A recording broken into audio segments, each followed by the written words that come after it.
ચાલુ કથાના પ્રસંગની અંદર પરમ પૂજ્ય સદગુરુ જોગી સ્વામીની વાતો સાક્ષાત સવિતા ભાગ 1 કિરણ 114 પોઈન્ટ નંબર 6. આ લોક એવો છે, ભગવાન ભજવા નીકળે ને ત્યારે બધાય આડા પડે, ત્યારે બધાય અગાવાલા થાય. વાહ વાહ. સ્વામી કે પોતાની વાત ખબર ને, અમે સાધુ તો નીકળ્યા ને ત્યારે ગામનો કાનો મકવાણો નાથભાઈ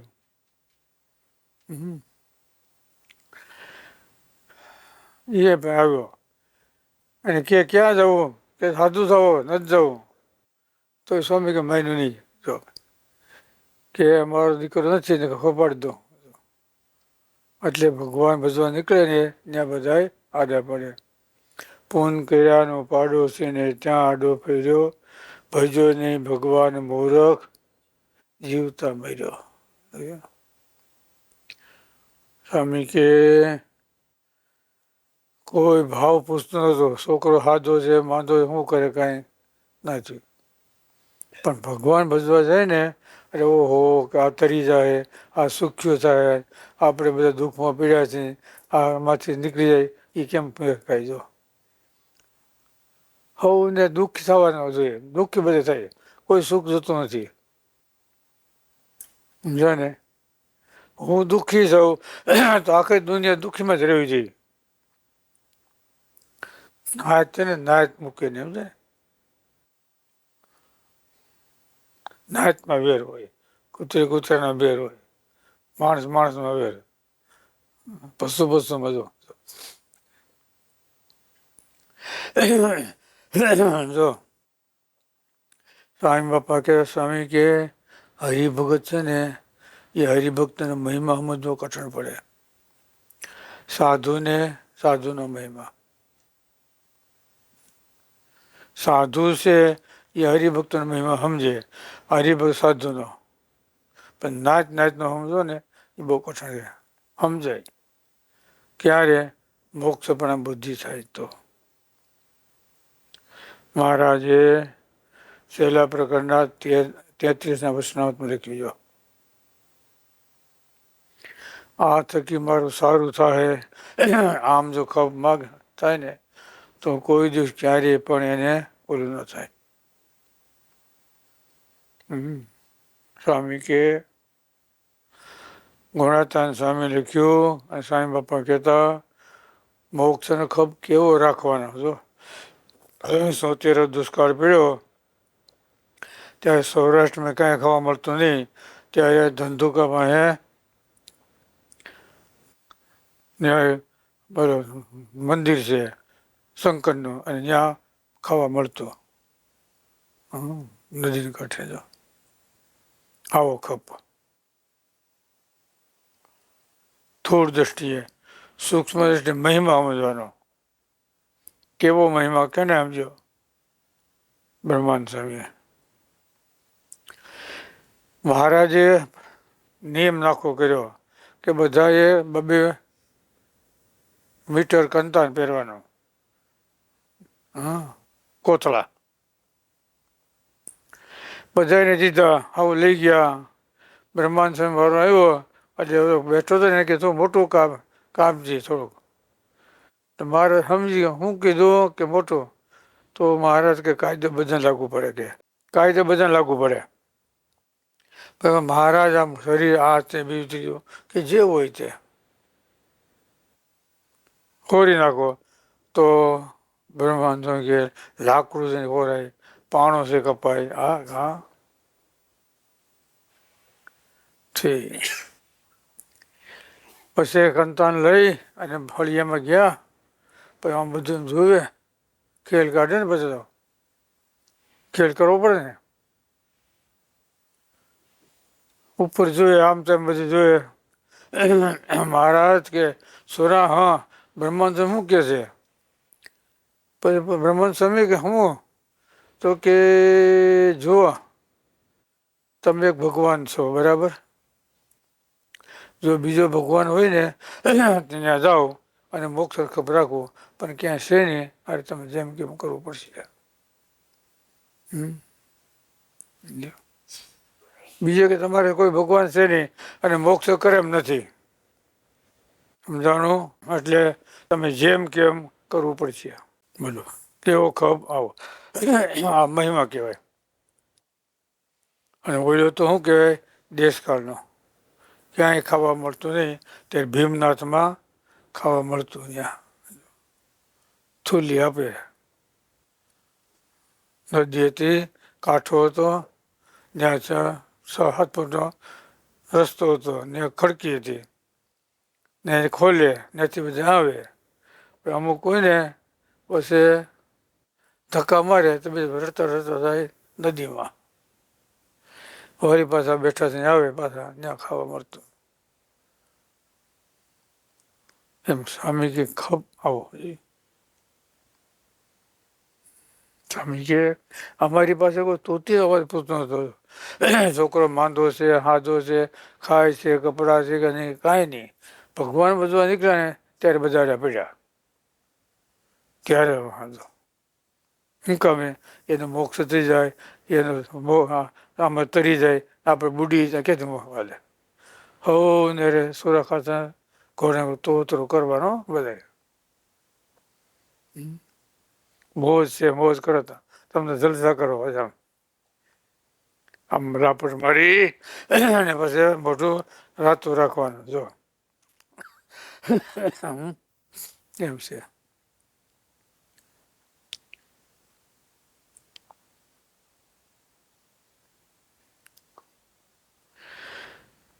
એટલે ભગવાન ભજવા છે ને કોઈને ગમતો નથી, એક જીવને ગમે, ઇન્દ્રિયો અંતઃકરણ કોઈને. સ્વામી કે જીવ અનાદિકાળનો છે, અનાદિકાળથી જીવે માર ખાધો છે ને એટલે એને હાડક્યા ખવે છે ને એટલે એ ભજન કર્યો, બાકી એ કરેવો નથી.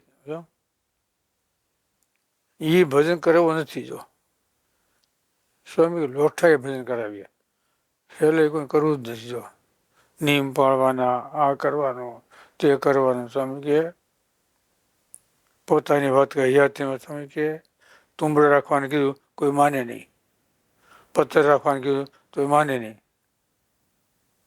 પછી પોતે રાખ્યો અને બીજાને રખાવ્યો. એમ રહ્યો. એમાં હું ખૂબ ખાઈ લઈ, કરપાતર ઉદર જોડી.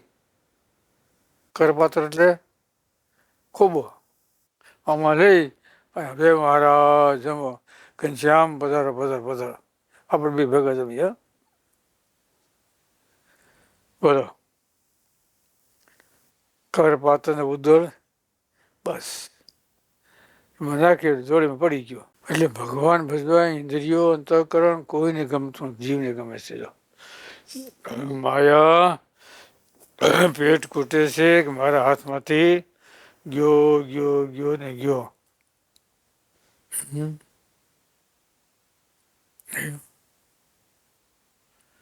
મારા હાથમાંથી ગયો, મુક્તો થઈ ગયો, ભગવાનના ધામમાં પૂગી ગયો. બોલો સુગમ છે અને પાછું કઠણ છે. પોતાનું ધાર્યું કરે તો કઠણ પડે, એ વસ્તુ બીજાને આજ્ઞાથી કરે તે વસ્તુ સુગમ પડે. સમજ્યા ને? સુગમ પડે. એટલે પોતાને મેળે કરવું એ સગુણપણું કહેવાય, એની વસ્તુ બીજા આજ્ઞા કરો તો નિર્ગુણપણું કહેવાય. ઓલું અન્વય કહેવાય, ઓલું વ્યતિરિક કહેવાય. પોતાનું ધાર્યું કરવું એ અન્વય કહેવાય, ધાર્યું મૂકવું એ જીવ વ્યતિરિક કહેવાય. સુખ દુઃખનું ભોગતા જીવ અન્વય, સુખ દુઃખથી રહિત એ જીવ વ્યતિરેક.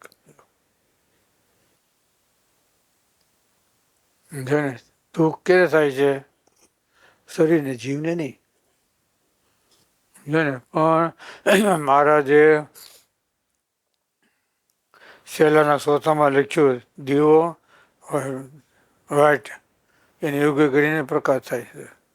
તેલ, કોડિયું વ્હાઇટ એને યોગ્ય કરીને પ્રકાશ થાય છે. તેલ, કોડિયું વ્હાઇટ. એમ દેહ ભેગો જીવ રહ્યો છે, પણ દેહને એવું સુખ દુઃખને પામે ખરો, પણ જીવનો નાશવંત સ્વભાવ નથી. દેહ છે નાશવંત છે, જીવ છે અવિનાશી છે. પણ એને ભેગો ભળ્યો એટલે સુખ દુઃખને પામે ખરો. જાણે વિહારજી મહારાજે કળશમાં લખ્યું, માકડ છે એ લોહી પીને ખાટે મરી જાય, પછી નાસ્તો આપે, પછી એને તડકે નાખે, ધોકા મારે. એટલે માકડને આશરો આપ્યો પલંગે, એટલે એને પ્રતાપે માર ખાવો પડે, આને ખાવું ન પડે. કારણ કે બટકાનું બે બટકા માકડ મરી ગયા. એટલે છેલ્લાના ચોથામાં લખ્યું, સમજે ને? તેલ, કોડિયું વ્હાઇટ એની યોગ્ય યોગની દ્રષ્ટિમાં ગ્રહણ કરવામાં આવે. 3 પ્રકારનો સંગ છૂટી જાય તો કોઈ દ્રષ્ટિમાં આવે નહીં. એમ દેહ ભેગો જીવ રહ્યો છે, એટલે એને કરીને જીવ સુખ દુઃખને પામે.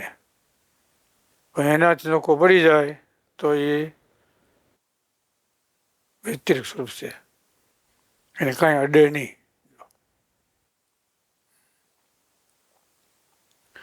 દુઃખ કેને છે? શરીરને. અપમાન કેને છે? શરીરને. હર્ષ કેને છે? શરીરને. જીવમાં શીખાય. એમ ભગવાનનો ભક્ત થયો એ સ્વામી કે અક્ષરધામનો મુક્ત થઈ ગયો, બસ. એને કરવું કાંઈ રહ્યું નથી. શા માટે? આ લોકમાં કોઈ પદાર્થમાં એને હેત પ્રીતિ મમત્વ કાંઈ નથી. હેત નથી, પ્રીતિ નથી અને મમત્વ. આ લોક એટલે આપણું શરીર, બીજું નહીં હો. આ લોક એટલે બસ પિંડ અને બ્રહ્માંડ બે એકતા. જેટલું બ્રહ્માંડમાં એટલું પિંડમાં. મહારાજે પ્રથમનું 65 વચનામત સ્વયં પ્રકાશાનંદ સ્વામી અને પરમહંસાનંદ સ્વામી એના પ્રશ્ન 3 છે. 3 પરમહંસાનંદ સ્વામીના 3 છે, સ્વયં પ્રકાશાનંદ સ્વામીના. આકાશની ઉત્પત્તિ સ્થિતિ લઈ કેવી રીતે છે? ન્યાય લખ્યું. આકાશની ઉત્પત્તિ સ્થિતિ અને લય કેવી રીતે છે? એટલે જેટલું પિંડમાં એટલું બ્રહ્માંડમાં. જેમ બ્રહ્માંડમાં સૂર્યચંદ્ર, એમ આપણા હૃદયમાં ઈંડા અને પિંગળા, આ 2 સૂર્યચંદ્ર છે. પિંડમાં જેમ નદી, બ્રહ્માંડમાં એમ આપણે નાળિયું છે. બ્રહ્માંડમાં સમુદ્ર, એમાં બગલ, એમાં પરસો પેલો વળે, એમાં શું કહેવાય કોકમાં એ સમુદ્ર છે. એટલે મહારાજ લખ્યું બ્રહ્માંડમાં મહત્વ છે, પિંડમાં અલ્પ છે. બેની એકતા કરીએ ત્યારે. અને સ્થૂળ દેહ એની માન્યતા નથી, એમ સૂક્ષ્મ દેહની માન્યતા ન હોય તો સ્થૂળ દેહનું કર્મ ન લાગે અને સૂક્ષ્મ દેહનું પણ ન લાગે. ભરતજીને શું લાગ્યું? સૂક્ષ્મ દેહનું કર્મ, સ્થૂળ દેહનું નહીં. સમજાણું? સ્થૂળ દેહ તો નથી એને છોકરાને, પણ સૂક્ષ્મ દેહનો એટલે સંકલ્પ. સમજ્યા? ભરતજીને કર્મ કયું ઘટાડાય? આ થોડી દેહ છોડી દીધું, રાજબાજ બધું, પણ સૂક્ષ્મ દેહ એનો કર્મ લાગ્યો. એટલે સ્થૂળ દેહ અને સૂક્ષ્મ દેહ બેની એકતા કહી છે. સારંગપુરના 14માં સ્થૂળ દેહની માન્યતા નથી. જ્યારે પ્રશ્ન કર્યો, જ્યારે દેહ બળે ત્યારે દેહ ભેગું બધું બળી ગયું જોઈએ, તે વાસના ક્યાં જાય? તો સૂક્ષ્મ દેહ ભેગી સંકલ્પ. હાટકે બળી જાય ને શરીર બધું, જો તો બધું બળી જવું છે ને? નહીં. વાસના છે ને એ સૂક્ષ્મ દેહમાં છે, સંકલ્પ છે. જ્યાં જન્મ ધરે ત્યાં છે. સ્વામી લખ્યું આગલા જન્મમાં હતી અત્યારે છે અને નહીં ટાળીએ તો પાછો જન્મ આવશે ને આ ભેગી વાસના આવશે આવશે આવશે. જોયું? સમજાય?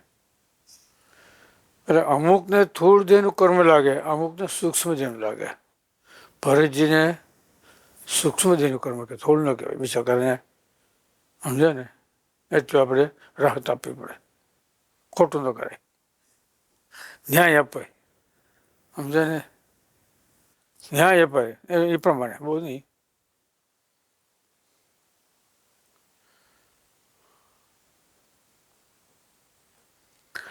એટલે સંકલ્પ રહી ગયો ને એટલે સમજે ને, હરણ હરણ હરણ એના કરતા હરી હરી કર્યો જ ને તો તરી જત. હું કીધું? બસ હરીમાંથી શું થયું? હરણ એટલે બસ, એટલે મૂર્ખું કહેવાય હરણ એટલે. પણ હરી હરી કર્યા હોત ને તો તરી જતા. બીજા બુઢી કાંઈ વાંધો નહીં, હવે પછી વાત કરે, કાંઈક કરવું પડશે ને. વડીલ હોય ને એને બધું વિશાળ શરીર રાખવું પડે. શું કરી કહો?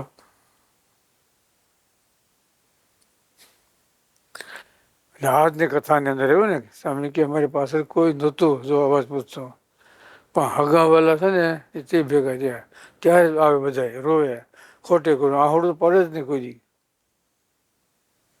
હા, આવડું ન પડે, ખોટે ખોટે હાવ. શા માટે? તો આપણે દુઃખમાં પડ્યા છીએ, આ દુઃખમાંથી મુક્ત થઈને ઉપર જાય અને સુખ્યો થઈ જાય. આપણે કેમ દેખીએ છીએ? આ નામ કહેવાય ઈર્ષા, બીજું કઈ નહીં. હેત નહીં હો. સારું કરવું છે કે કૃપા છે દયા છે એ નહીં, આ કહેવાય ઈર્ષા કહેવાય. તમે આગળ વધો એ સારું ન કહેવાય. સમજે ને? એમ સ્વભાવથી પર થયો હોય અને સ્વભાવની અંદર હોય એમાં તકલીફ પડે. તું આ મારા પર થઈ ગયો. સ્વામી લખ્યું ને નવ યોગેશ્વર હતા એમાં એક વાત કરી, એ સોલો હતો નિર્વિકલ્પ, આ સવિકલ્પ માગતા હતા. બધા મળી અને મારો તૈયાર થયા, પછી આને છોડી દીધો. નવ યોગેશ્વર હતા ને 8 ઓલા હતા સગુણમાં, એક નિર્ગુણ હતો અને ઓલા માગ્યા કરે આને ના પાડી, બધા ખબર પડી એમ. સહજાનંદ સ્વામી